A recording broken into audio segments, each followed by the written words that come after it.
익산 일빛교회 장권능 목사입니다.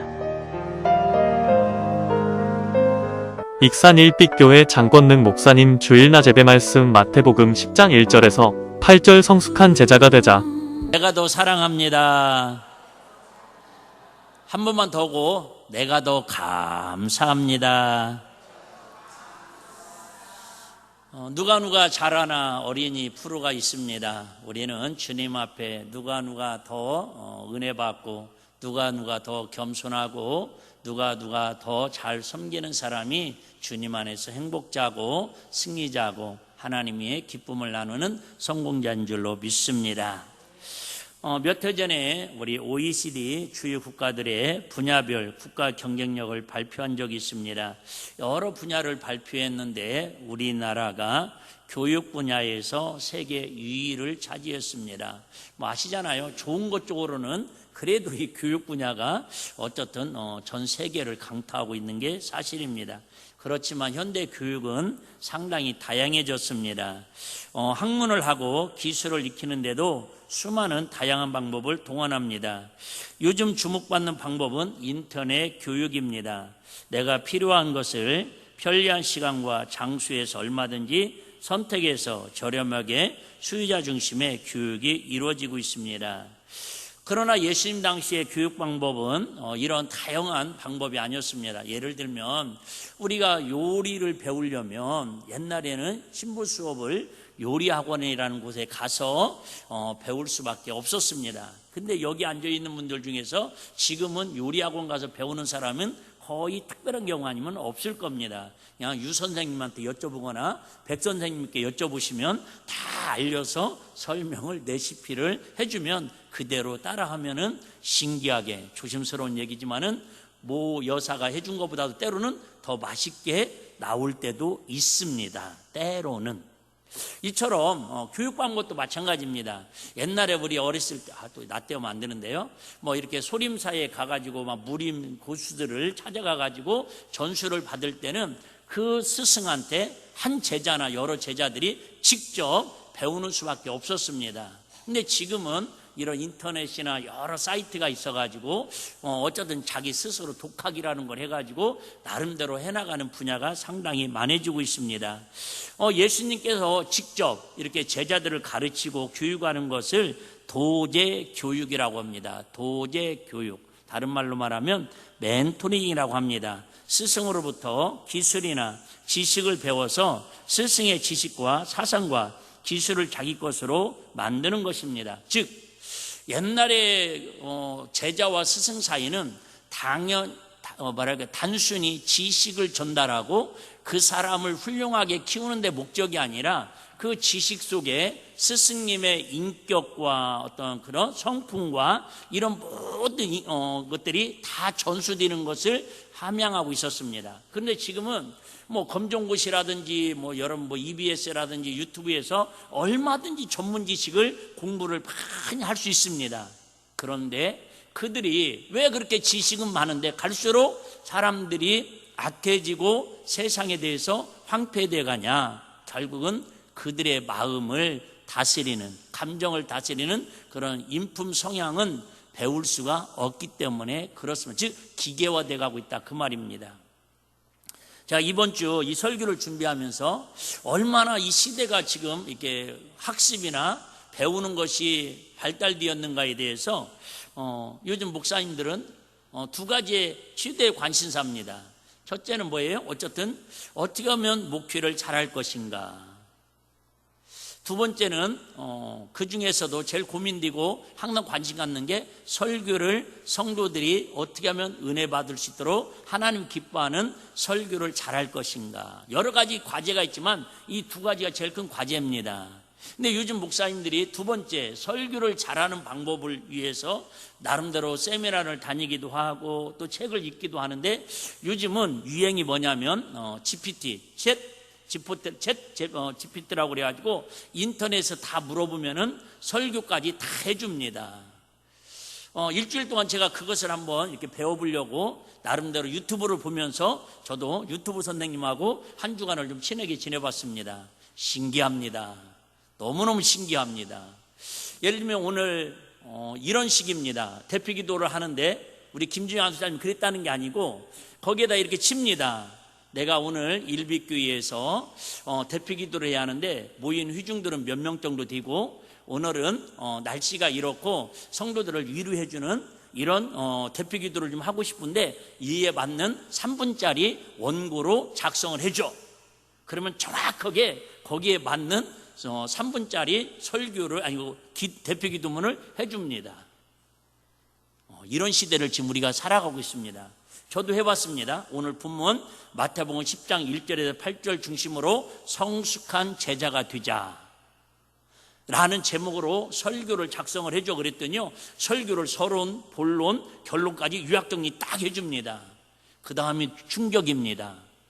목사님, 제가 이제 물어보니까, 설교에 대해 물어보니까 목사님인 줄 알아요. 내가 목사라고도 안 했는데 너무 신기합니다. 내가 존칭어를 쓰자니 그렇고 반말을 하자니 그렇고 그래서 애매합니다. 얘하고 지금 대화할 때. 그래서 제가 그랬습니다. 5분짜리로 요약해 줄 건가 30분짜리로 설교를 예화까지 다 넣어서 풀어줄 건가 그랬더니 30분짜리 했더니요, 원고 6페이지 정도에서 천천히 말했을 경우 6페이지 정도로 3분짜리 원고를 딱 만들어 줍니다. 그걸 읽고요, 신세계가 제가 열렸습니다. 앞으로 이젠 설교 걱정은 안 해도 되겠다. 이렇게 미리 앞서가는 영국에서, 유럽에서 이게 노보트라고 그러잖아요. 어떤 GPT AI가 설교해 주는 대로 목사님들이 그 설교를 가지고 강단에 읽어드렸답니다. 왜? 어차피 그분들은 나라에서 월급 받으니까 그냥 잘하든 못하든 뭐 크게 관심 없습니다. 은혜가 안 되면 옆에 교회 갑니다. 그 사람들은 우리처럼 열정적인 신앙은 없지만 태어나면 바로 교회 와서 쉽게 말하면 세례를 받아야 하고, 신앙생활 하다가 결혼식을 할 때는 안 오다가도 결혼식을 와서 교회 와서 해야 합니다. 의무입니다. 그래도 또 마음대로 세상에 살다가 죽을 때는 또 장례식은 교회 와서 해야 합니다. 그게 바로 국교신앙이라는 겁니다. 그 나라는 자체가 그냥 국교입니다. 믿음이 있든 없든. 목사님들도 그래서 나라에서 월급을 받습니다. 그런데 이렇게 설교를 완벽하게 내가 읽어봐도요, 그럴듯하더라고요. 근데 문제는 성도들한테는 전혀 은혜가 되는 부분도 있지만은 은혜가 안 되더라는 거예요. 내린 결론입니다. 설교는 전달하는 텍스트, 지식보다 더 중요한 게, 즉 감정이라는 표현을 쓰는데 감정은 아니고 성령님의 감동이 있어야 결국은 그게 설교에 매력이 있고 은혜가 있는 것이지, 그냥 국어책 읽듯이 아무리 원고를 좋은 설교를 읽어드려도 그것은 그냥 뭐랄까요, 이야기책에 불과하다기 때문에 설교만큼은 절대 AI 설교 원고를 통해서는 성도들한테 은혜가 되지 않는다라는 게 이미 선진국에서 내린 결론이랍니다. 자, 좀 제가 곁길로 갔습니다. 어쨌든 그래서 어떤 목사님이 세미나를 한번 갔더니 그런 말씀하시더라고요. 목사님들에게 희소식입니다. 다른 것들은 다 AI로 대체가 되는데 설교만큼은 잘하든 못하든 어쨌든 목사님들이 해야 한다라고 AI가 결론을 내렸다라는 거예요. 그나마 할렐루야라는 거예요. 여러분, 이만큼 교육이 지금 얼마든지 배울 수 있는 여건들이 많아졌다 그 말입니다. 우리 때만 해도 뭘 배우려면 얘기했잖아요. 학교를 가든 학원을 가든, 저희 때는 학원은 없었습니다. 학교를 가야만 유일하게 배울 수 있었습니다. 근데 지금은 사실을 배우려고 맘먹으면, 우리 지금 드럼 치는 우리 용찬 친구도 지난주 침례도 받고 수련이 가도 은혜도 받고 간증도 그랬는데요, 드럼을 학원 가도 배운 게 아니라 혼자 유튜브로 유선생님하고 해서 배워가지고 지금 반주를 하고 있습니다. 지금 이렇게 많은 것들을 가르치고 배우는 그런 시대입니다. 자, 예수님께서도 제자들을 12명을 불러가지고 훈련을 시킵니다. 지금 시대처럼 유튜브로 이렇게 인터넷으로 온 것이 아니라 도제 교육이라고, 멘토링이라고 매일 데리고 다니시면서 보여주시고 말씀하시고 실습시키시고 훈련시키시고 반복해가지고 12제자를 만들어가는 그런 과정을 오늘 설명을 우리가 할 수가 있습니다. 그래서 예수님께서 오늘 본문에 보니까 12제자를 부르는 과정을 설명합니다. 그래서 핵심은 뭐냐면 12제자들에게 부탁을 합니다. 너희들이 가서 복음을 전하는데 두 가지 부탁을 합니다. 첫째는 어디로도 가지 말고 이방인의 길로도 가지 말고.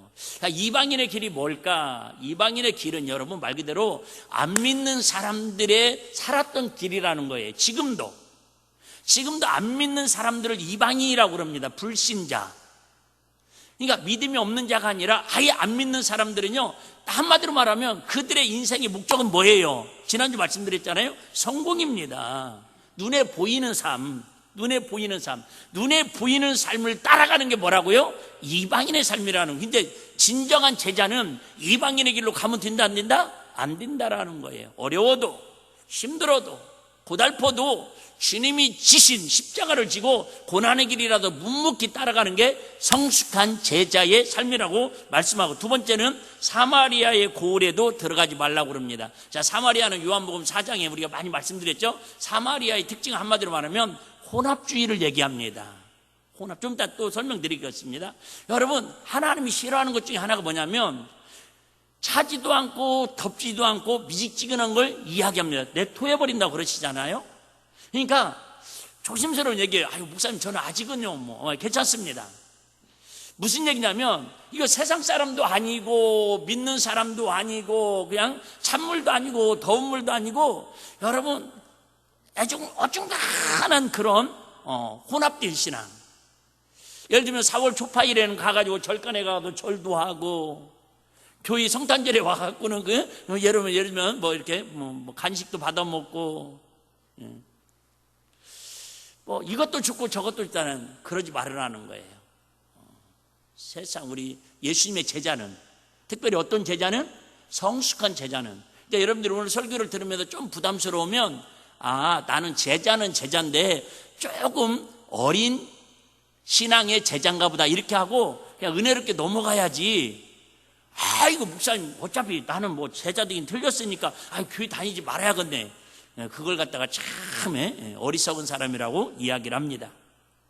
그러면서 예수님이 이제 이야기를 하기로, 그럼 어디로 갑니까? 그랬더니 이스라엘의 잃어버린 양에게로 가라고 이야기합니다. 잃어버린 양에게로 가라고 하면서 그럼 뭐라고 하고 다닙니까? 그랬더니 뭐 여러 가지 얘기하지 않습니다. 뭐 뒤에 나오지만 두버러도 가지지 말고 전대도 가지지 말고 뭐 아무것도 가지지 말고 그냥 그죠? 아주 홀로 단신으로 가라는 거예요. 여러분, 여행을 가는데 특히 이 팔레스타인 지역은 덥잖아요. 겨울에는 춥잖아요. 이 밤에는. 그러니까 두벌옷은 기본으로 가지고 다녀야 합니다.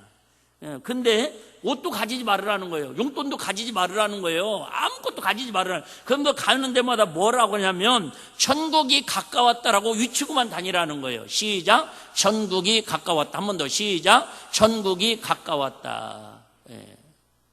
천국이 가까웠다라고 막 미치고만 다니라고 그럽니다. 그러면 하는 얘기가 병든 자를 고치며 죽은 자를 살리며 문둥 자를 치료하며 귀신을 쫓아내더니 그 다음에 조건 하나 또 붙입니다. 거저 받았으니 거저 주어라. 뭐예요? 대가도 바라지 말으라는 거예요. 한번 따라해 보실래요? 좀 부담스러운데 얘기했잖아요. 지금 성숙한 제자의 지금 자격을 얘기하는 겁니다. 성숙한 제자, 예수님의 제자. 거저 받았으니 거저 주라. 시작. 거저 받았으니 거저 주라. 이걸 정리하면 뭐라고요? 제가 AI로 정리해드리는 거예요. 지금 대가를 바라지 말라. 시작. 대가를 바라지 말라. 여러분, 성숙한 크리스찬, 성숙한 믿음 생활을 하려면 이 마지막 부분만 잘해도 여러분들이 시험 요소를 상당히 이길 수 있는 힘이 생깁니다. 뭐예요? 대가를 바라지 마는 거예요. 근데 세상은 여러분 공짜 없는 것이 없다고, 세상은 다 대가가 있어야 합니다. 세상은 공짜가 없습니다. 그런데 우리 믿음 안에서는, 주님 안에서는, 신앙 안에서는 자꾸 대가를 바라고 대가를 기대하다 보면은 내 마음에 뭐가 돼요? 상심이 되고 상처가 될 수밖에 없습니다. 대가를 바라지 않았는데 생각지 않게 냉수 한 컵만 대접을 받아도 기뻐요, 안 기뻐요? 기쁨이 옵니다. 감사가 절로 나옵니다. 그런데 예를 들면 제가 예를 드는 걸 오해하지 마시고, 제가 오늘은 몸이 좀 이렇게 힘들고 그러니까 오늘은 이게 홍삼차를 타가지고 이렇게 뭐 이렇게 몸 부신하라고 올려놓을 줄을 알고 은근히 기대로 올라왔다고 합시다. 그럴 수 있잖아요. 아니 우리 교회 말고 부흥이 가서 그 말 나니까 또 생각나네. 막 마음이 아픈 마음이 생각나네. 그런데 왔더니 막 그냥 맹물 올려놨어요. 그것도 그냥 써놨어요. 안 써놔도 되는데 수돗물 먹어도 이상 없음 이렇게 써놨으면 여러분 마음이 뭐예요? 조금은 상심이 들 거라는 거죠. 근데 기대도 안 했는데 기대는 귀한 물이 있으면 어쨌든 그런 거라는 거죠. 여러분 성숙한 신앙생활, 성숙한 제자가 되려면 다른 거 기억 안 나도 돼요. 첫째, 내 마음속에 뭐를 없애자? 기대감을 제거하자. 왜? 거저받았으니. 근데 이 거저받았으니 이 말이 뭘 얘기하는 거예요? 우리 예수님으로부터 받은 구원의 은혜를 얘기하는 거예요. 이 구원은 온 천하보다 큰 은혜거든요. 할렐루야. 그런데 나머지 조금 그 은혜로 뭘 일을 했다고 여기에다가 어떻게 갖다가 비교하려고 하냐 그 말이에요. 근데 그렇게 받으려고 하는 순간에 하나님 주신 은혜도 반감될 뿐더러 하나님 나라에 받을 상급도 뭐예요? 깎여지기 때문에 굳이 그걸 기대도 하지 말으라는 거예요. 근데 인간인지라 쉬워요? 어려워요? 어렵습니다. 그잖아요. 물론 당연한 겁니다. 부모 자식 간에도, 사랑하는 부부 간에도 물 한 컵을 줘도 감사합니다, 고맙습니다. 밥을 한 끼 차려줘도 잘 먹었습니다, 고맙습니다 안 하면 서운해 안 서운해요? 오늘 말 잘못하면 큰일 나겠네. 여러분 물론 당연히 해야 합니다. 당연히 해야 합니다. 그런데 굳이 안 해도 물론 교육상 아이들에게는 가르쳐야 합니다.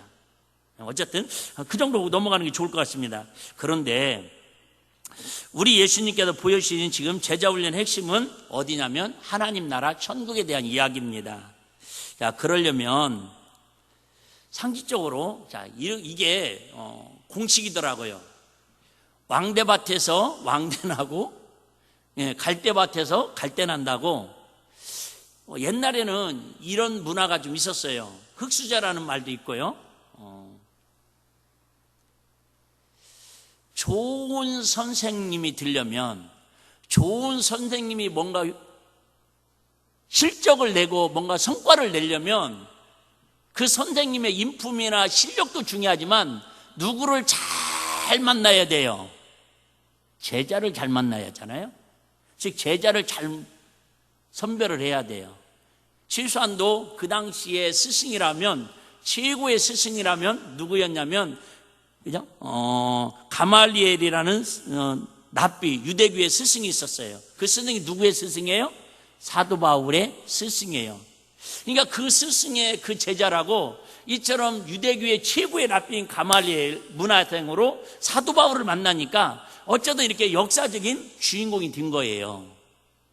그러니까 예수님은 지금 만왕의 왕이시고 하나님 나라를 가르치려면 그 시대에 가장 뽑고 또 뽑아도 0.0001% 최고의 상위 0.001%를 뽑아가지고 사실은 훈련시키고 제자 훈련을 시켜야 하나님 나라를 더 효율적으로 하나님의 복음을 더 잘 가르치는 예수님도 성공하는 인생, 제자들도 성공하는 인생이 될 텐데 오늘 그 이슈를 얘기하는 거예요.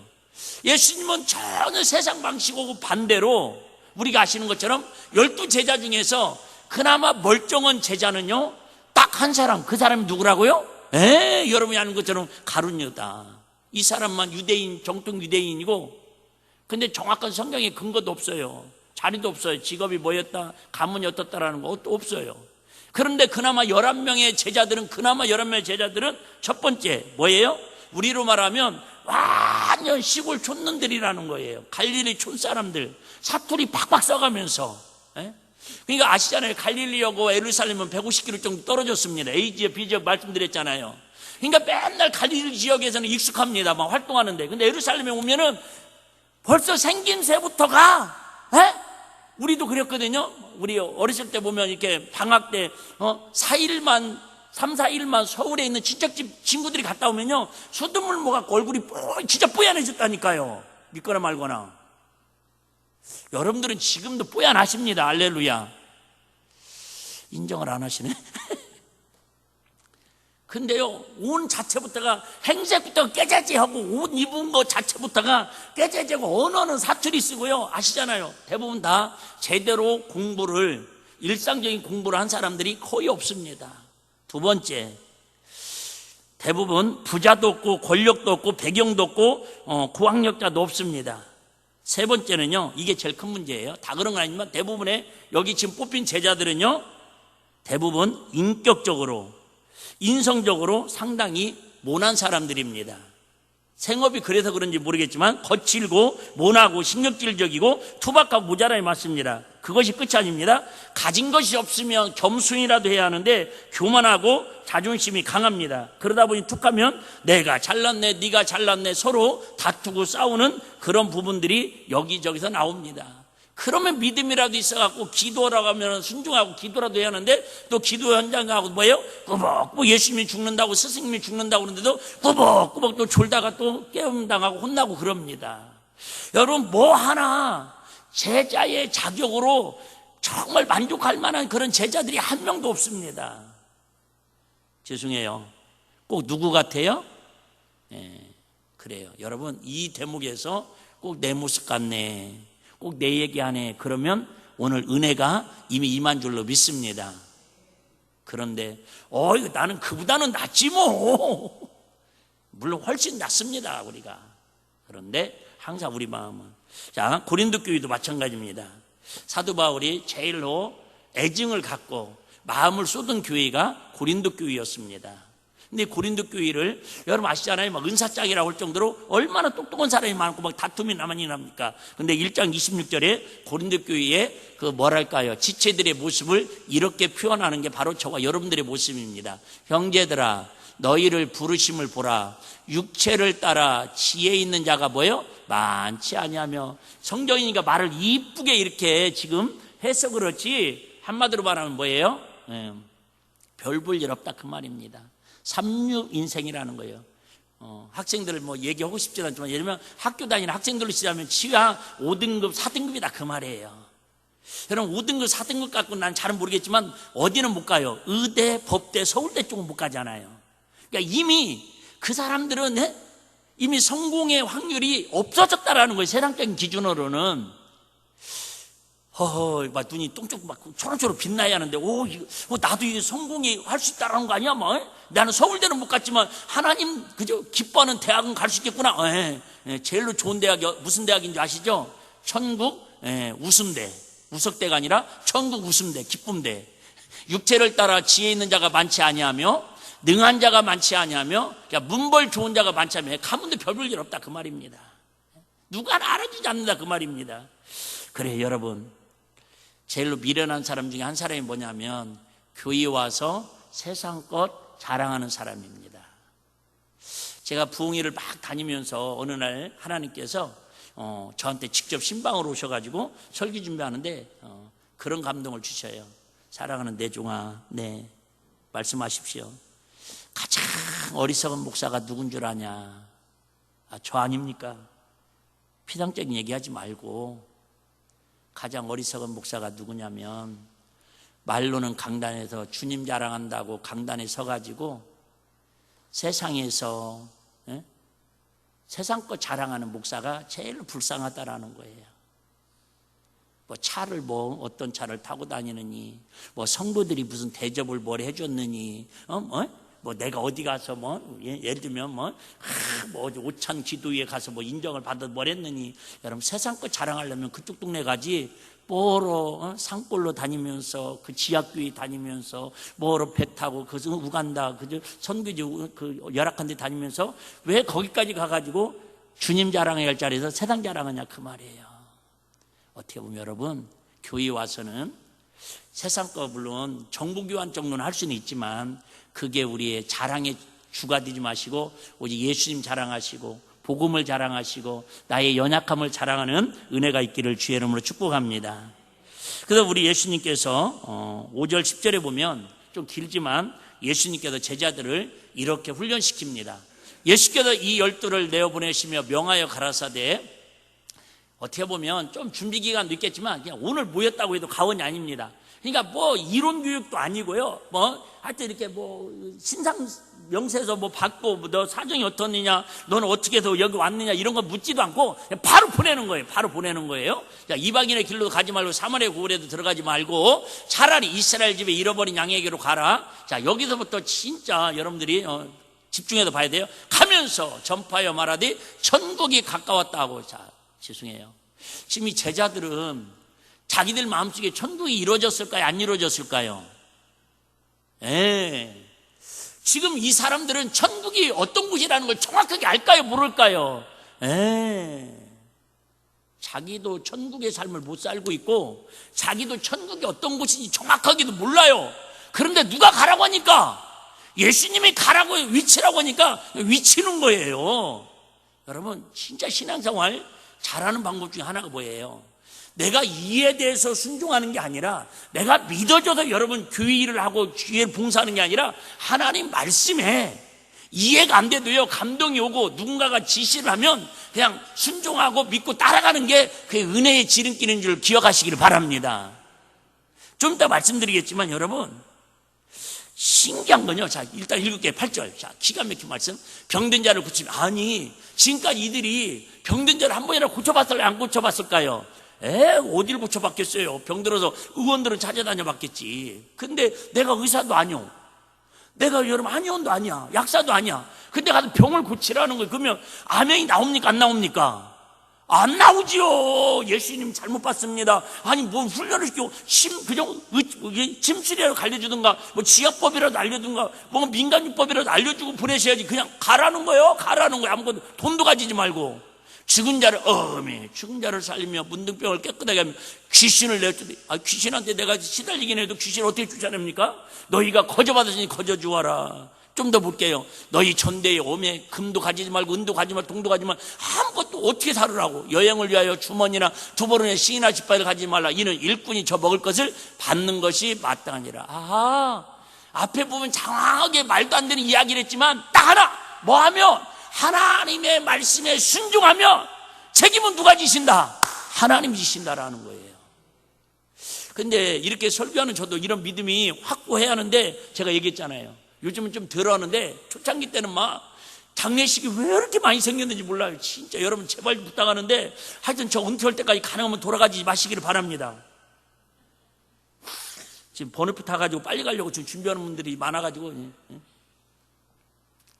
근데 제가 꼭 장례식 갈 때마다 그 얘기 한다니까요. 이관 예배일 때도 하고 유료 예배 때도 하고 초연물 때도 가가지고 제가 막 갑니다. 그죠? 지금도 생생합니다. 우리 김병유 장로님, 제가 주일 일부 예배 설교 끝나고 막 전화 와가지고 응급실 간다고 그러길래 그 사이에 팍 원대병원 쫓아갔더니 우리 장로님 누워 계시더라고. 그래서 내가 막 만져봤더니 따뜻하셔요, 따뜻하셔요. 막 내 얘기를 듣는 것 같아요. 장로님 왜 여기 누워 계세요? 빨리 일어나세요. 그랬더니요, 장로님 지금까지 안 일어나시더라고. 저는 항상 장례식 가서 속으로 위치거든요. 제발 좀 일어나라고. 예수 이름 명하는 일어나라고. 근데 아직까지 한 명도 일어난 사람이 없어요. 감사해야 하는지. 처음에는 그것 때문에 얼마나 낙심이 됐는지 몰라. 왜 분명히 성경에는 가서 죽은 자를 살리라고 그랬는데. 예수님께서는 이렇게 특공대 훈련시키듯이 철저하게 강력하게 상상할 수 없는 훈련을 시키십니다. 오해하지 말고 들으세요. 여러분, 저와 여러분들은 내가 성숙한 제자는 지금 당장 못 될지라도 미리 말씀드리지만, 저와 여러분들은 마태복음 28장 18절에 20절까지 이미 예수님이 저와 여러분을 제자로 부르셨대요. 할렐루야.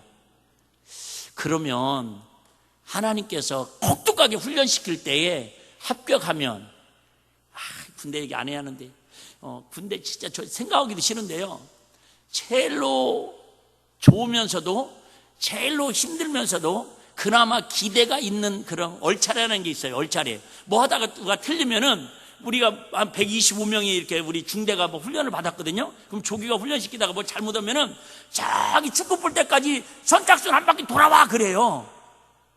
그러면은 막 죽기 살기로 뜁니다. 그러면 선착순 대부분 3명이나 5명 끊어요. 그러면 거의 저는 그 안에 들어갔기 때문에 그냥 한 바퀴만 뛰고 와가지고 앉아있으면 됩니다.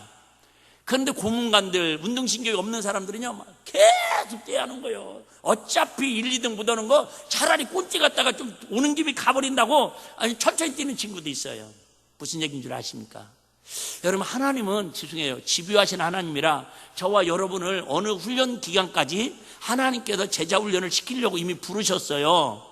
근데 하나님께서 선착순 해서 도른 사람은, 합격한 사람은 더 이상 연단과 고난을 조금 덜 있게 그냥 평평하게 신앙생활을 할 수 있도록 은혜를 주십니다. 그런데 하나님께서 계속 이렇게 말씀하시고 저렇게 말씀하시고 건강을 통해서, 자녀를 통해서, 물질을 통해서 자꾸 훈련시키는데도 아이고 망대를 해요. 주님 어차피 시간 지나면 제대하겠죠. 네, 제대는 하는데 요즘 군대하고 우리 때하고 진짜 다르다는 거 느꼈어요. 우리 때는 개월수가 되면 일병 되고 상병 되고 병장 되고 제대로 했거든요. 근데 지금은 병장들도요, 진급도 나름대로 이렇게 벌점이 없고 나름대로 이렇게 군대 생활을 잘해야 같은 동기인데도 병장 다른, 여기서 병장이라는 뜻은요, 월급이 몇십만 원 차이가 난다라는 거예요. 내가 그걸 보면서 야, 우리 영적 생활도 마찬가지예요. 똑같이 와서 신앙생활 한다고 와서 앉아있지만은 분명히 하나님 보실 때, 근데 우리 서로 평가를 하지 맙시다. 하나님 보실 때 어떤 사람은 일병에 지금 계급장을 갖고 봉사하는 사람이 있고요, 어떤 사람은 상병, 어떤 사람은 병장, 어떤 사람은 말년 병장일 수 있어요. 말년 병장들은 뭐예요? 월급 많이 받아요. 근데 두세 달 받으면요 제대하래요. 월급 많이 받으면요 주님이 몇 달 있으면 부르실지 몰라요. 여러분, 우리 똑같이 신앙생활 하는데 이왕이면 먼 신앙생활 하자는 거예요. 성숙한 제자가 되어가지고 돌아가지 말고 고난과 핍박과 환난길에서 맨날 허우적거리지 말고 날마다 찬양하며 감사하며 승리하며 살아가자, 그 말이에요. 할렐루야. 자, 그러면 예수님께 무엇 때문에 보잘것없는 사람들을 선택하셔서 그들을 제자로 훈련하는데 집중하십니까? 1절 7절 아까 읽었는데 다시 한번 볼게요. 자, 1절, 예수께서 그 12 제자를 부르사 더러운 귀신을 쫓아내며 모든 병과 모든 약한 것을 고치는 권능을 주시니라. 7절, 그랬더니요 가면서 전파해 말하되 천국이 가까웠다 하니라. 자, 마태복음 28장 18절 20절 제가 한번 빨리 읽어드리겠습니다. 예수께서 나와 일러 가라사대 하늘과 땅의 모든 권세를 내게 주셨으니 그러므로 너희는 가서 모든 족속으로 제자를 삼아 아버지와 아들과 성령 이름으로 세례를 주고 내가 너희에게 분부한 모든 걸 가르쳐 지키게 하라. 볼지어다 내가 세상 끝날까지 너희와 항상 함께 있으리라 하시느니라. 자, 무슨 얘기하고 싶냐면, 왜 보잘것없는 우리 인간들을, 연약하고 세상에도 약간 삼류 인생들을 부르셔서 예수님께서는 왜 이들을 성숙한 제자로 하나님이 세우시기를 원하느냐. 여러분, 똑똑한 사람들이, 능력 있는 사람들이 그런 능력이 나타나면 누구 자랑? 예수님 자랑보다 누구 자랑해요? 자기 자랑합니다. 여러분, 그 흙수저들이 참 좋으면서도 위험한 게 그거예요. 흙수저들은 뭐예요? 부모님 도움 안 받았다, 이거 말입니다. 그런데도 혼자 막 독학하고 알바하고 막 고생고생 해가지고 성공을 했어요. 그러면 진짜 인격적으로 잘 된 아이들은요, 그래도 우리 부모님이 나를 이렇게 낳아주시고 나를 길러주시고 뒤에서 물장면으로 이렇게 잘 해주셔서 내가 이렇게 훌륭했다고 그렇게 하는 친구들 있지만은, 엄마 아빠가 나한테 뭐가 해줬냐고만 도리어 마음에 독을 품는 그런 인격적으로 잘못되는 성공하는 사람들도 있더라, 그 말이에요. 우리가 연약할수록, 우리가 부족할수록 우리 주님이 나타나야 결국은 누가 영광을 받으셔요? 주님께 영광이 되고 내가 드러날 게 없다, 그 말입니다. 그런데 제가 이 설교를 준비하면서 고민되는 게 그거였어요. 가서 하나님 나라가 가까웠다고 전파라고 그러는데, 실수한데 그러려면 내 마음에, 내 삶에 뭐는 느끼고 살아야 돼요? 천국의 맛은 느끼고 살아야 하지 않냐, 그 말이에요. 근데 내한테는 전혀 천국의 기쁨이 없어요. 천국의 소망이 없어요. 그런데 지나가는 사람한테 예수 믿으면 천국 갑니다 그렇게 말하면 자기도 마음에 평안이 없고요, 받아들이는 사람은 뭘 알아요? 흔히 그러죠. 당신이나 그래서 저와 여러분들이 이렇게 얘기를 하다 보니까, 목사님 저 빨리 저 천국 가게 해주세요, 천국 빨리 데려가도록 하나님께 기도해 주세요, 그런 사람들 보니까 두 가지 종류가 있더라고요. 하나는 너무너무 믿음이 좋아가지고 말씀대로 살라고 하니까 너무너무 핍박이 많고 사도 바울처럼 감옥에 갇히고 죽음을 무릅쓰고 막 너무 힘드니까 차라리 육체가 깨어져서 괴로움도 없고 슬픔도 없고 눈물도 없는 핍박도 없는 천국에서 주님과 영원히 빨리 살고 싶어서 그렇게 가려고 하는 사람이 있더라고요. 근데 바꾸 생각해봐 여러분, 이거 중요한 얘기 하려고 그래요. 진정한 내 마음에 천국의 기쁨이 있다면, 내 안에 예수로 인해서 천국의 맛이 있다면, 솔직히 여러분 천국을 빨리 가고 싶겠어요? 할 수만 있으면 좀 천천히 가는 게 낫겠어요? 어차피 침묵은 금이니까요. 여러분은 금 같은 믿음을 갖고 계십니다. 그래요 여러분. 오늘 설교 준비하는데 그런 마음 주더라고요. 사랑하는 목사야, 사랑하는 대중아, 성도들이 이 땅에 사는 게 천국에 사는 것보다 더 기쁘고 환희하고 예수는 더 춤추고 더 감사할 일이 넘치면, 물론 천국을 너무 좋고 가고는 싶지만 그래도 이 땅에 세상 게 많아서가 아니라, 세상이 아쉬워서가 아니라 주님으로 인해서 이 기쁜 소식을 또 누군가에게 천국 가면 전도할 수 없으니까, 이 좋은 천국 가면 나눠줄 수 없으니까 그 사명을 지키기 위해서, 사명을 감당하기 위해서 하루 더 사는 걸 복으로 알고 살아가는 성도들을 만드는 게 성숙한 성도고 성숙한 제자라는 거예요. 할렐루야. 다른 건 모르겠지만 오늘 이 말씀 듣고 누디아처럼 마음문이 열려져서 여러분 심령에, 제 심령에, 여러분 가정 속에 천국이 경험되시기를 주의는 축복합니다. 그러면 여러분 살만 나지 않아요? 좀 어려워도, 좀 힘들어도, 누가 뭐라고 해도. 자, 두 번째, 왜 예수님은 제자들을 훈련해서 하나님 나라를 세우게 하십니까? 아까 말씀드렸죠? 돈 많고 똑똑하고 능력 있는 사람들을 통해서 하나님 나라를 세우시면 하나님 나라의 복음의 능력보다 사람의 능력을 돋보이게 하기 때문에 그렇습니다. 자, 그러면 어떻게 하면 우리가 제자들을 예수님께서는 훈련을 하십니까? 저와 여러분들 어떻게 하면 훈련을 받을 수 있겠습니까? 마가복음 3장 13절 15절 제가 한번 읽겠습니다. 자, 결론이니까 좀 집중해서 잘 들으시면 좋겠죠? 또 산에 오르사 자기의 원하는 자들을 부르시니 나온지라. 이에 12를 세우셨으니 이는 자기와 함께 있게 하시고 또 보내사 전도도 하며 귀신을 내어 쫓는 권세도 있게 하려 하심이니라. 자, 오늘 말씀 다 기억 못 하더라도 이 주제는 잘 기억하셨으면 좋겠어요. 다음에 제가 한번 이 설교 제목을 다시 한번 하려고 합니다. 자, 세상의 모든 제자를 모집하거나 직장을 가거나 학원을 가거나 학교를 가면은 기본적인 틀은 뭐냐면은 모집제로 지원제를 통해서 사람을 가르치고 훈련을 시킵니다. 모집제. 뭔 말이 아시겠죠? 모집한다라는 거예요. 예를 들면 뭐 어떤 마트가 있어요. 마트에 뭐 예를 들면 뭐 이렇게 여직원을 몇 명을 모집합니다. 사무직을 몇 명을 모집합니다. 그러면 뭐를 합니까? 그 모집한 곳에 가서 일을 하고 거기에서 그저 수입을 얻고 나름대로 또 뭐 학원 같은 데도 모집을 하죠. 학교도 모집을 하죠. 어떤 모집하는 학교 뭐 위고가 됐든 과학고가 됐든 뭐 자사고가 됐든 모집을 하면 그 학교에 뭐를 하는 겁니까? 지원을 합니까? 그래서 나름대로 이해하기 쉽게 스승과 제자가 성립됩니다. 그 세상은 기본적으로 모집제와 지원제로 이루어져 있습니다. 지원제라는 말은 다른 말로 말하면 조금 먹기도 있지만 자원제입니다. 내가 자원해서 삼성에 들어가야지, 내가 자원해서 LG에 입사를 할까? 그 사람들은 모집을 하고 있지만은 자기들이 지원을 하거나 자원을 해서 그 회사에 들어갑니다. 그런다고 다 합격을 합니까? 안 합니까? 그건 아니죠. 자, 중요한 얘기 하려고 합니다. 세상은 이처럼 모집제와 지원제로 세상은 돌아갑니다. 근데 오늘 예수님은 지금 제자들을 부르시는데, 제자들을 부르는데 세상 방법으로 모집제입니까? 지원제입니까? 아닙니다. 무슨 제냐면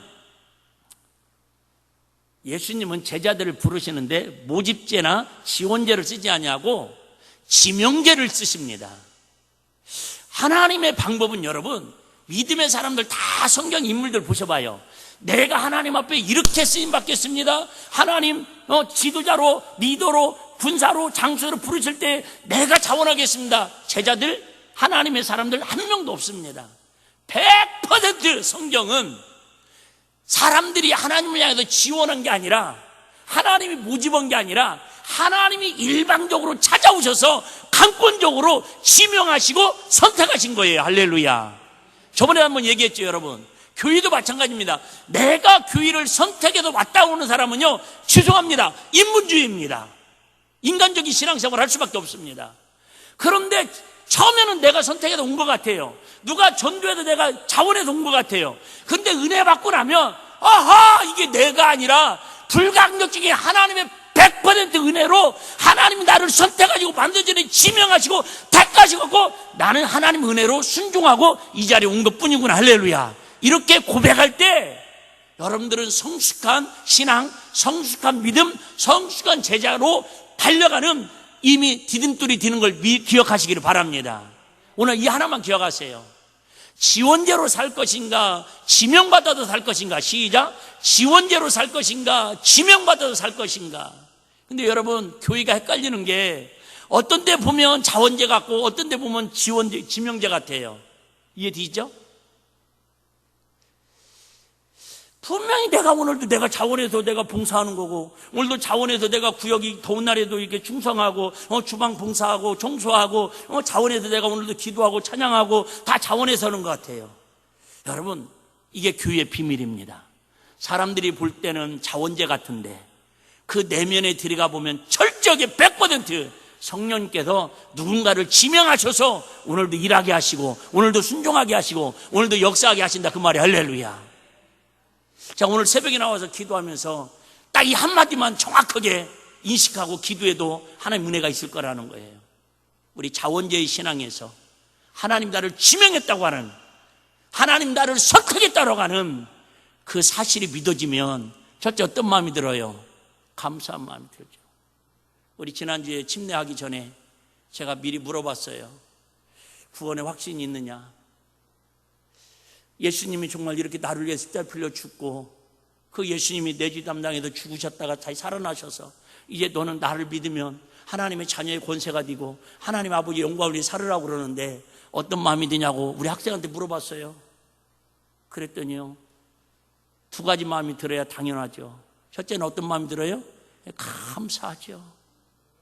나를 선택하신 거에 감사하잖아요. 나를 구원하신 은혜에 감사하잖아요. 두 번째 어떤 마음이 들어요? 감사하면서도 죄송한 마음들 들잖아요. 아니 내가 뭔데 나까진 걸 위해서 우주보다도 크신 예수님이 친히 있다고 해서 십자가에 풀려 죽으셔도 나를 사랑하셨다고 죄송한 마음 들잖아요. 감사하는 마음과 죄송한 마음. 시작. 감사하는 마음과 죄송한 마음. 그러면 그 감사한 마음과 죄송한 마음에는요, 여러분 당연히 따르는 게 있어요. 뭐가 있어요? 결심이 있습니다. 다짐이 있습니다. 하나님이 기뻐하는 일이 뭘까요? 하나님 원하시는 삶이 뭘까요? 하나님 뜻대로 살기를 원하니 하나님 도와주세요. 이게 우리 믿음이고 이게 우리 신앙생활이고 이게 성숙한 제자의 마음 자세인 줄 믿으시기를 바랍니다. 어렵지 않잖아요. 여러분 너무 당연한 거 아니에요? 아무리 여러분 부부간에도 부모 자식간에도 뭘 해주면 감사하는 마음도 있고 죄송한 마음도 있을 때 뭐예요? 그래 내가 우리 부모님한테 잘해야지, 효도하고 살아야지. 그게 가정의 구성원의 마음 아닙니까? 다시 한번 말씀드리고 마치겠습니다. 여러분, 내가 분명히 오늘도 주님을 위해서 찬양하고 기도하고 봉사하고 예배드리는 거 내 발로 내가 맘먹고 내가 나온 자원에 돈 것 같아요. 근데 그 사람은 죄송해요, 인본주의고요, 마귀가 언제든지 밀가부리 까불어갖고 넘어뜨리려고 시험 요소를 순간순간 찾을 거예요. 그런데 오늘도 좀 힘들어도, 오늘도 좀 어려워도, 내가 온 것 같지만, 내가 눈 떠서 내가 찬양하고 내가 봉사하는 것 같지만, 그래 내가 하고 싶어서 하는 게 아니라 주님이 내 안에 선한 마음 주시고 하나님을 사랑하는 마음 주시고 하나님이 천국의 은혜를 주셔서 오늘도 주님이 나를 선택하심에 감사하고 나를 이만큼 많은 사람의 지명에 대해서 감사하고 내가 오늘도 주님의 의의 도구로 쓰임받을 수 있게 너무너무 감사합니다. 주님 영광 받아 주시옵소서. 이렇게 살아가면 여러분 내 안에 천국의 기쁨도 이루어지고 여러분의 가정도 천국으로 세워지고 우리의 삶이 날마다 천국 같은 영광이 드러나는 행복자들의 삶이 될 줄로 믿습니다.